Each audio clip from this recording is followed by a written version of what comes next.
Welcome to Astounding Stories of Space and Time. I'm Mardell, reading Tourmalin's Time Cheques by F. Anstey. Chapter 10, Denouement. At last, the shock was over, and he feebly opened his eyes once more to find that he was, undoubtedly, on the deck. And yes, the bank manager was standing over him with a kind of triumphant grin. "Mercy," Peter murmured faintly. You surely wouldn't kick a man when he's down?" "My dear sir," protested the manager, "why should I wish to kick you in any position?" "You must be fatally injured." If even the manager had relented. Is Alfred there?" asked Tourmalin anxiously. "Keep him away if you can." "Certainly," said Mr. Perkins. "Who is Alfred?" Why, the man with the revolver. I thought you knew." Come," said the manager. "There's no man of that kind here, I assure you. Pull yourself together, sir. You're on board the Boomerang now." "I know," said Peter dolefully. "I know I am." He shut his eyes resignedly. He was about to receive some other portion of his time balance. If he could only hope that no fresh complications would arise. Would he meet Miss Tyrrell or Miss Davenport next, he wondered, and how would they behave? "Haven't you had enough sleep yet?" said the manager. "You're not more than half awake even now." "Sleep!" exclaimed Tourmalin, sitting up and rubbing his eyes. "Why, you don't mean to tell me I've been dreaming all this time?" "I don't know about dreaming, but I can answer for your snoring. You almost drowned the ship's band.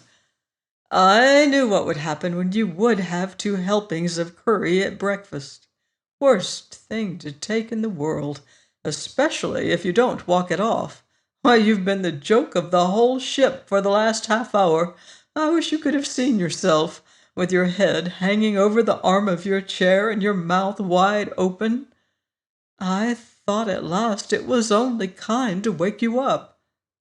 Those 2 young ladies over there have been in fits of laughter." Peter picked up Buckle, which was lying face downwards on the deck. His own face was very red, possibly from stooping, as he inquired, Um, which 2 young ladies? "Can't tell you their names, but those 2 uncommonly nice-looking girls, one in white and navy blue, and the darker one in pink. Dear me, I thought they would have died." Even now they seemed to have the greatest difficulty in controlling their countenances, for happening just then to look round and catch Peter's glance of confused and still somnolent suspicion, they buried their faces in their handkerchiefs once more in agonies of suppressed mirth. And these were the 2 whom his dreaming fancies had pictured as tenderly, desperately, madly devoted to him? The reality was decidedly disenchanting. They were very ordinary girls, he saw, after all. "Well," said Mr. Perkins, "it's not far off tiffin time now, so you see, you managed to get through your extra time after all."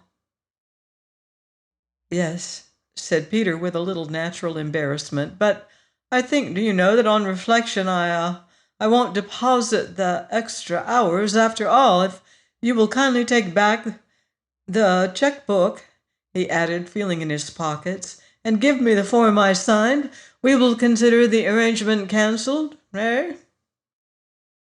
"It's my belief," said the manager, "that your head isn't quite clear yet, for hang me if I know what you're talking about. Deposit, checkbook, form, what is it all about?"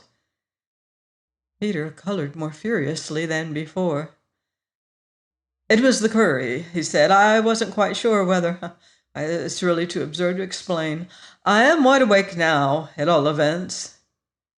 He was awake now, and knew that no time bargain of this monstrous kind had ever been actually effected, and all the wild events which seemed to have taken whole months to accomplish themselves were the work of a single hour's indigestion. He was still a bachelor, still engaged to Sophia. He had still to make the acquaintance of Miss Tyrrell and Miss Davenport, and endure the ordeal of remaining for some weeks to come, to say nothing of the extra hours, exposed to the peril of their fascinations. But whatever happened now, it could not be said, at least, that he had not received abundant warning of the consequences which might ensue from any yielding, however blameless or defensible, on his part. And Peter Tourmalin resolved that, henceforth, Buckle should monopolize his attention. The Epilogue. There are always a few inquiring persons who, at the conclusion of any story, insist upon being told what happened after that. And if such a question is ever justified, it is so in the case of a narrative that, as in the present instance, ends almost at the precise moment of which it began. So it is not impossible that some readers may be sufficiently interested to wish to know the particular effect produced upon Peter Tourmalin's subsequent conduct by a vision more than usually complicated and connected.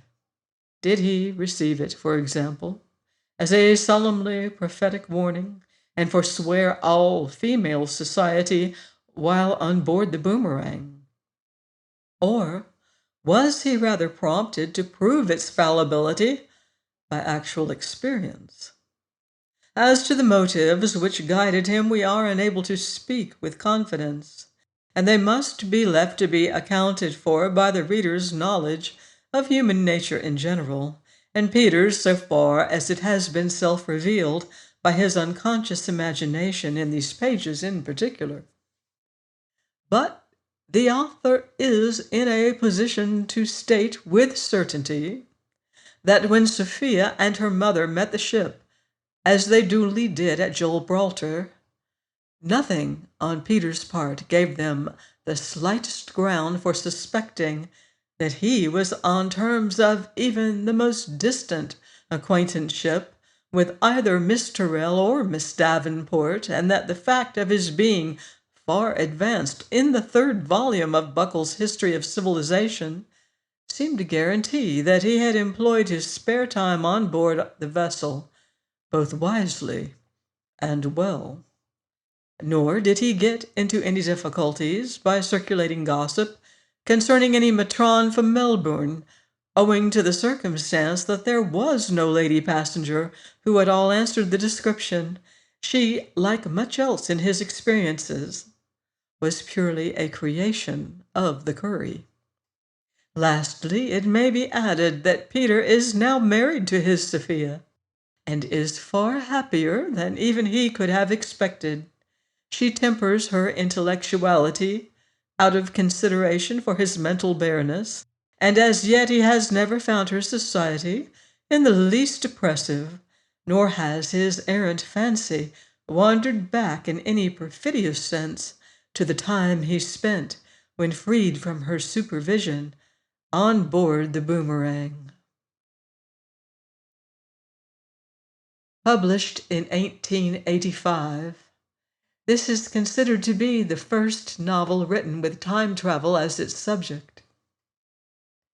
I hope you've enjoyed it, and I hope you will join me here next season on Astounding Stories of Space and Time for more interplanetary thrills. Until then, watch the sky.